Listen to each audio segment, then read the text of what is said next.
नाशिकच्या पंचवटी कारंजा परिसरात छत्रपती शिवाजी महाराजांच्या पुतळ्याचं अनावरण। गिरीश महाजनांच्या हस्ते अश्वारूढ पुतळ्याचं अनावरण। शिवजयंती दिनी राजकोट किल्ल्यावरील शिवपुतळा उभारणीची पायाभरणी। प्रस्तावित शिवपुतळ्याची उंची 83 फूट असणार। पालकमंत्री नितेश राणेंच्या हस्ते पायाभरणी होणार।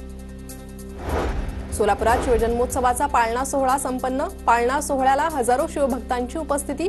वीरमाता आणि वीरपत्नी यांच्या हस्ते शिवरायांचा पाळणा झुलवण्यात आला। सोलापुरात 2,500 महिलांकडून भगवा फेटा आणि साडी परिधान करून शिवजन्मोत्सव सोहळा साजरा। डॉल्बीमुक्त शिवजयंती साजरी करण्याचा महिलांचा संकल्प। कोल्हापूर गोवा महामार्गावर स्टंटबाज तरुणांचा हैदोस। तरुणांनी महामार्गावर स्टंट करत इतर वाहनांना वेठीस धरलं। संबंधित तरुणांवर कारवाई करण्याची नागरिकांची मागणी। पुण्याच्या सुतारदरा कोथरूड परिसरात टोळक्यांकडून दहशत माजवण्याचा प्रयत्न। हातात बंदूक घेऊन परिसरातून वावर, कारवाईची मागणी। वाशिममध्ये आरटीई अंतर्गत 978 विद्यार्थ्यांची निवड। 28 फेब्रुवारीपर्यंत संबंधित शाळेत प्रवेश निश्चित करावा लागणार।